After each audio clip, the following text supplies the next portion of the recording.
rather than blur the integrity and line between the country's foreign service and the Philippines immigration systems. I note also, Madam Chair, that in the DFA position paper, we have actually cited the provisions wherein we have submitted alternative wordings, and we would be willing to take this up if you will give us the opportunity. Thank you very much, Madam Chairperson.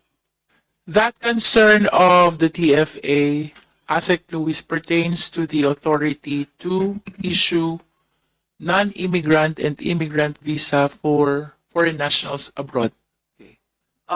Madam Chair, I wish to cite that in the existing bill, particularly Section 6A2. If I may interrupt, ASEC Yeah. Luis, you are referring to House Bill 8203, Yes. the one approved during the previous Congress. Yes, Madam You may proceed, Chairperson. ma'am. Yes.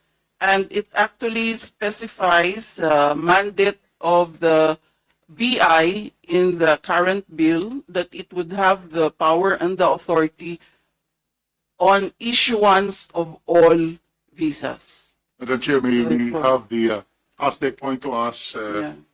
which section is this? Can you restate the section number? Section 6, 6. For reference of the committee members, the A. DFA representative is 2. referring to House Bill number 8203, the one approved during the previous Congress. That is section 6. A2. 826. 682.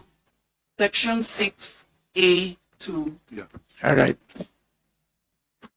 Do you have other manifestations, ASEC?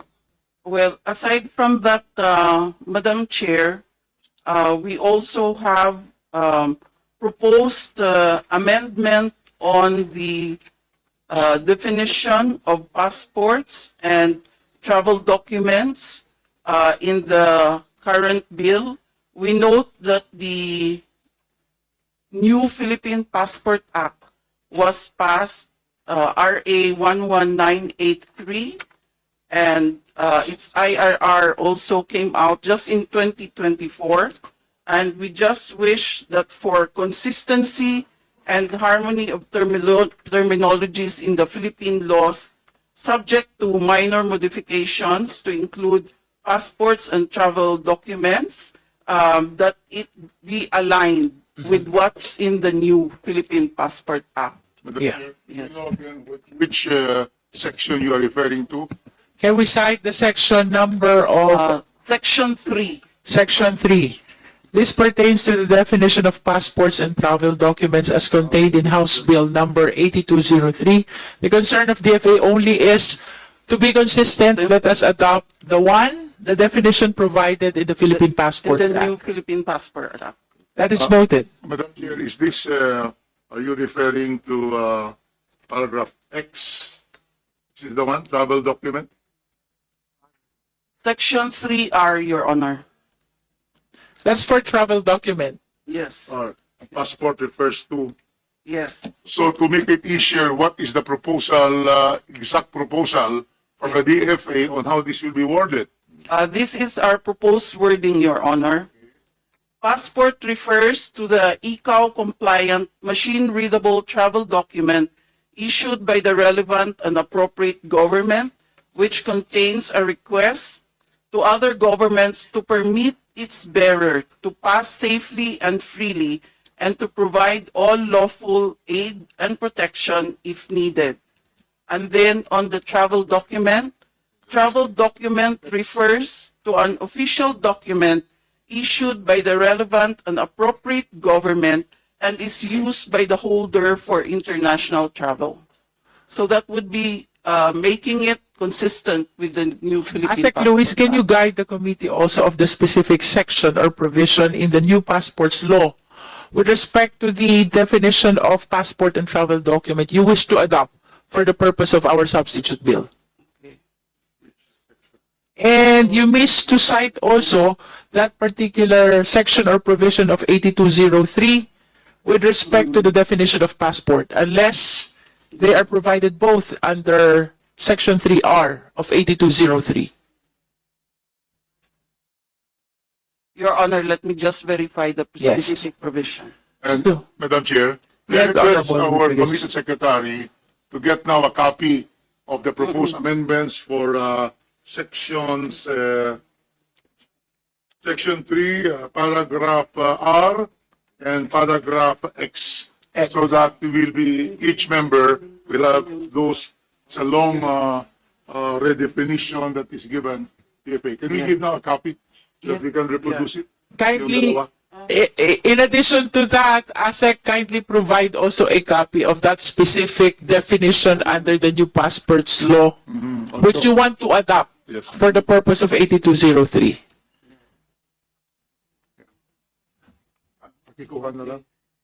Reproduce it. Yes, Sabi ASEC Luis, Yes. niya. Reproduce the Yes, members we- will be given. you can provide Yeah, it the now. Secretariat, the committee, it's in our position paper, the DFA Okay. position paper. So, See the position paper. all those Yes. definitions are All in incorporated the- already in the position It's paper. contained in the position paper. Do you have any other manifestation? Because if none, we will be proceeding to the concerned agency. Okay.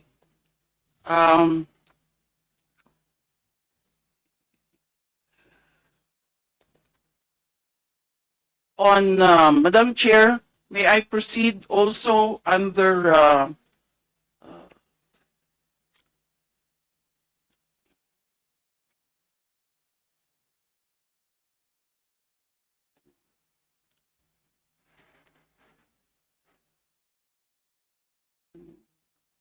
okay. Section.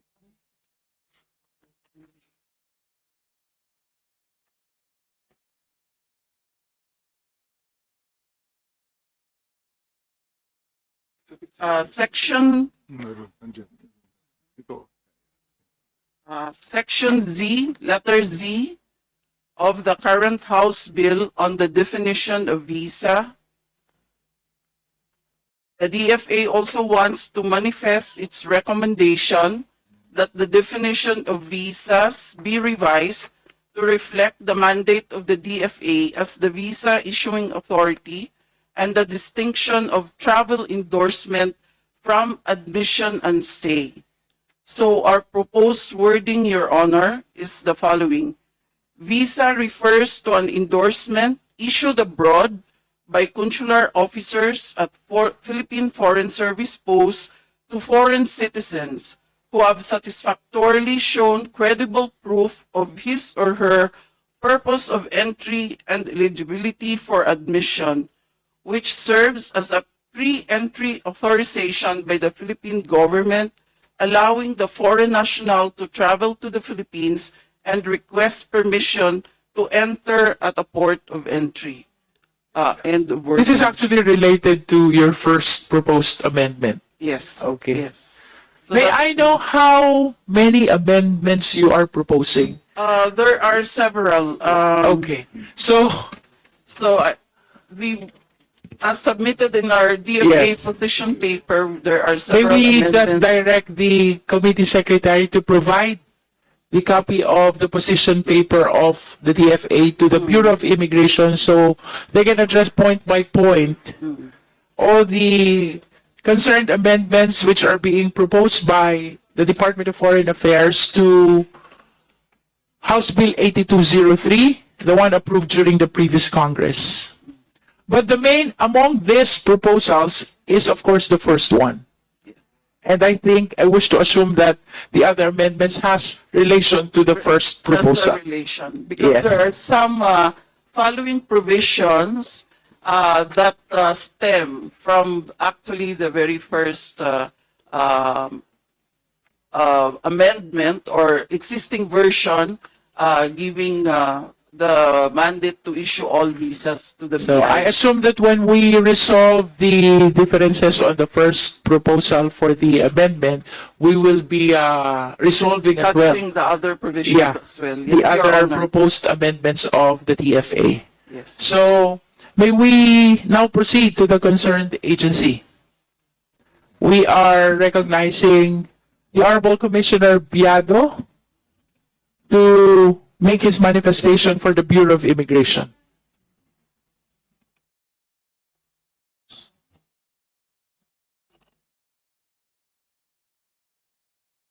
Good morning, Your Honors. If I may make a prepared statement with the permission of the honorable members. Of course, you may proceed, Commissioner. Thank you, Madam Chairperson. Thank you very much for the attention given to this very important bill. I'd like to thank Madam Chairperson Luistro, the honorable members of this particular committee, honorable members of Congress, colleagues in government, and distinguished guests. Thank you for the opportunity to appear before this committee as it deliberates on the proposed immigration modernization bills. These measures come at a crucial moment for the Bureau of Immigration and for the nation's broader security, economic, and global objectives.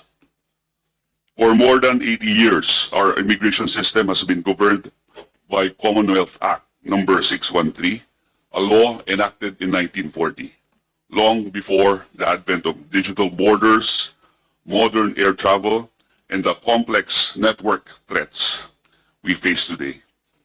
We continue to operate under a legal framework designed for a different era, one shaped by the context of World War II. The Philippines has advanced significantly since then, and the global environment has transformed even more dramatically. It is now imperative that our immigration system keeps pace. Today's realities require a legal and institutional framework that is both modern and agile. Transnational criminal organizations have become increasingly sophisticated.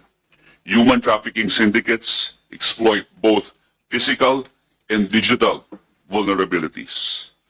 Identity fraud, document manipulation, geopolitically driven migration flows, and emerging public health risks all demand an immigration system equipped with contemporary tools, clear processes, and strong enforcement capacity.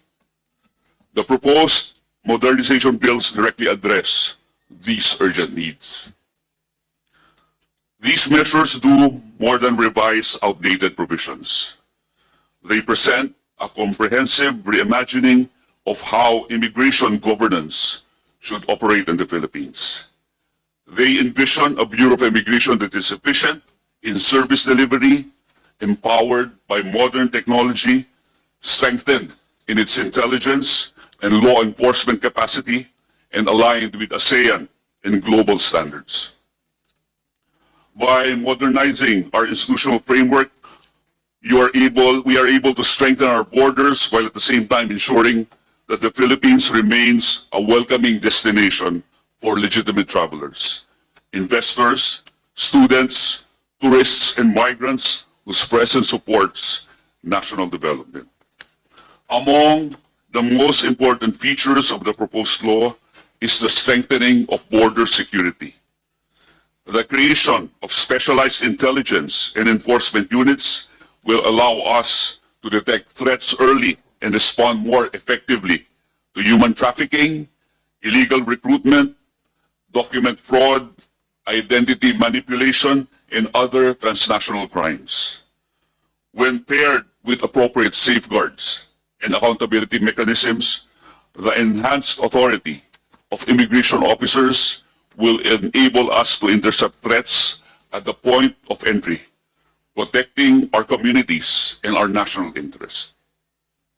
The bill likewise updates the visa classification system, replacing the outdated provisions of CA 613 with a modern and coherent structure that supports economic growth, tourism, international education, specialized employment, and humanitarian protection.